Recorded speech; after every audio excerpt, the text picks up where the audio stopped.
وإذا ذكرت ربك في القرآن وحده ولوا على أدبارهم نفورا. نحن أعلم بما يستمعون به إذ يستمعون إليك وإذ هم نجوى إذ يقول الظالمون إن تتبعون إلا رجلا مسحورا. انظر كيف ضربوا لك الأمثال فضلوا فلا يستطيعون سبيلا.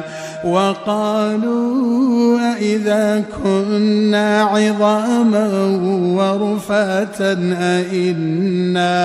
أئنا لمبعوثون خلقا جديدا.